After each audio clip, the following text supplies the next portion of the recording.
Hello, welcome to the barn. Today we're going to be testing out a whole bunch of oddball, distortion, and overdrive pedals. We're just ones that I've accumulated over many years and playing them through a very beat up old 1980s Peavey Heritage 120 watt amp. This amp was a combo amp originally with two 12-inch Scorpions in it, and for some ridiculous reason when I was about 17, I guess I decided to cut up the bottom of it off and take about 4 or 5 inches of wood out and remove the speakers and make it into a head. Don't ask me what I was thinking, but it seemed like the right thing to do at the time. But anyway, this amp is very beat up. We're going to play through the clean channel, which is right here. And it's about fairly clean. And then basically what we're going to do is we're not going to use the overdrive saturation channel at all, even though it is lit. We're only going to be using this side. And we're going to demo these here fantastic pedals because why the hell not? They're in my closet. Well, all of them except this one, which I use every day. But the rest of these were in my closet, and I figured why not make them famous and put them on YouTube. So anyway, what we got here is, the first one up is this Rockteck Distortion. Can you zoom in on that? It's made by Rockteck. I don't know who the hell Rockteck is or where they come from. They are from Taiwan. That doesn't mean anything. It could be from anywhere. It's got your basic level, tone, and distortion. Pretty simple, self-explanatory. We got it plugged into a Boss adapter. It works off the Boss adapter size. And we're going to be doing that one first, but we're going to go down the line here. We got a BB Plus effects pedal, which I've had for about a year and a half now, and I really like it because it's very cool, and it has 2 stages, it has built-in compression, and it has an extra EQ on the B side, and you can choose between channel A going into channel B or channel B going into channel A, depending on what sort of tone you're looking for. It also has compression on both sides, on or off, and gain and volume knobs. So it's kind of it's similar to a oh god, that other really good pedal. Anyway, this here is a, I think I paid $20-something for 1995, like Earl Shive. This is a Yngwie Malmsteen Yingwei YJM 308 preamp overdrive. Honestly, with the right amp, it can sound decent, but pretty much it's worth every bit of $10. It's simple. It's gain and level, and unfortunately, as much as I have seen him endorse this online, I sort of have my doubts that that's the only thing he uses to get his tone, because it really doesn't have any. It works, actually, in my experiences, it's worked better as a clean boost, which basically drops the gain down and crank the level out to give your signal more of a boost to drive your preamp. It is a preamp overdrive, so it does do what it says, but if you're expecting it to sound like you know, some colossal distortion pedal, it's not going to happen. Okay, next one we have a Danelectro Fab Metal, which I think retails around like $11 or so. I don't even know. It's cheap, simple, level, tone, and gain. Works off a 9-volt adapter. They all pretty much work off adapters, but this is a new, fairly new model. It's from Danelectro, and wicked cheap. Doesn't sound too bad for the price you pay. I actually use a Danelectro Echo pedal through an effects loop on a different amp, and it sounds pretty sweet if you like a little bit of Jimmy Pagey type of echo. So we're going to check that one out. Moving on here. Some of you old folks like me may recognize this from the 80s. This is a Boss HM2 heavy metal. I remember when I bought this, the guy at the store told me that this is what David Gilmour uses. And I'll never forget that, because all I could think of was like, why would David Gilmour use a heavy metal pedal? And of course I was about 15 at the time and went, really dude? That's awesome. So I bought it, and actually it was okay for its time. It has a very chainsaw-y type of sound to it, similar to something like off the old Slayer, like first Slayer album, or other bands from the early 80s like Venom, something just, it's kind of raunchy and chainsaw-y. Then they eliminated this, they don't make this anymore, so it is kind of a vintage collector's thing, I guess if you want to call it vintage, I don't know.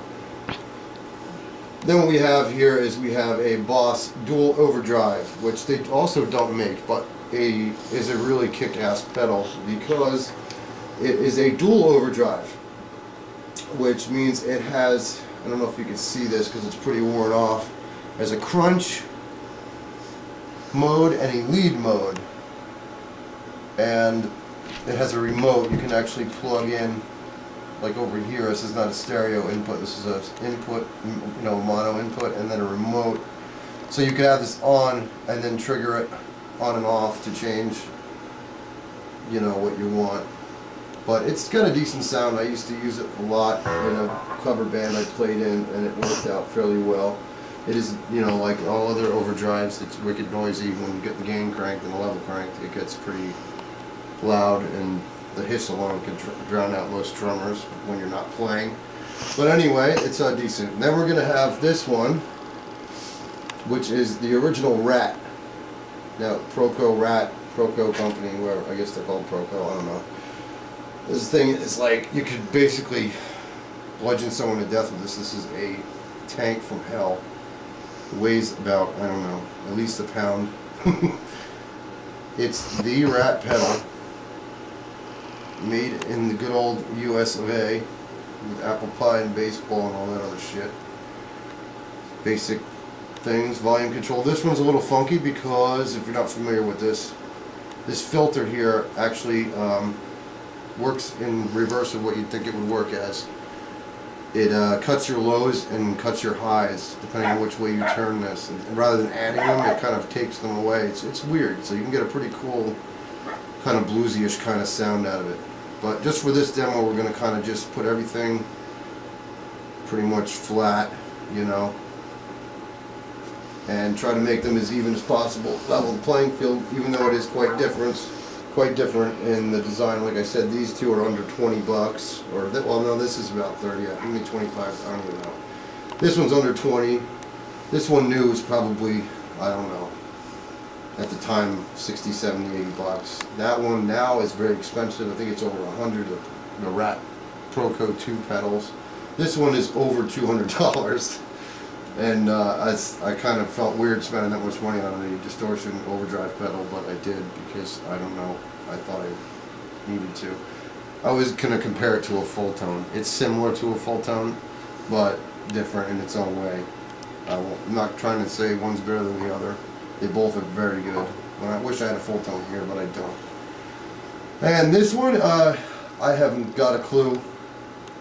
I think this was something that was given to me about 20 years ago because somebody didn't want it for some reason. So anyway, enough with that.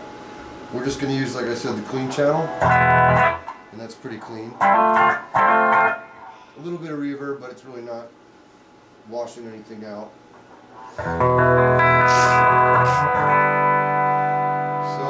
here we go with the Rockteck Distortion. Got everything pretty much set flat right at 12 o'clock.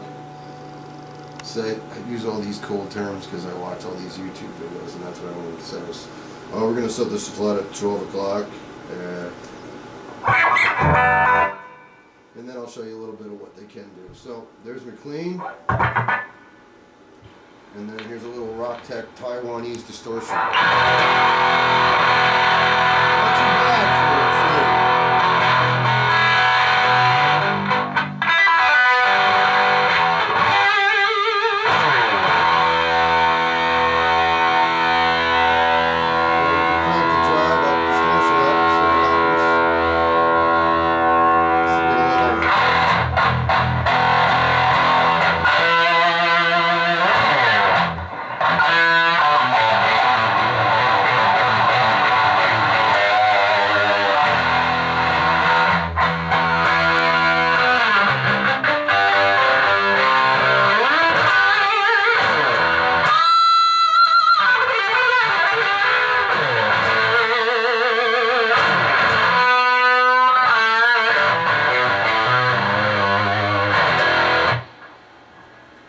pretty low volume here, only about a little bit past 1 on the volume.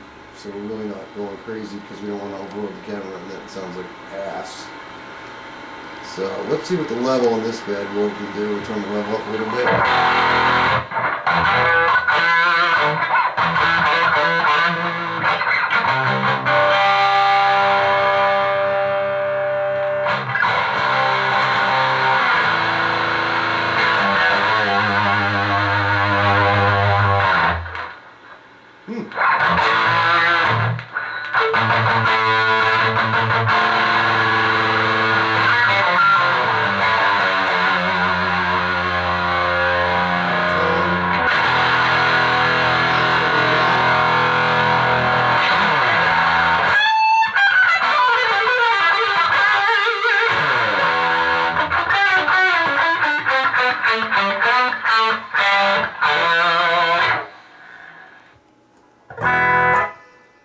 And that's the Rockteck Distortion.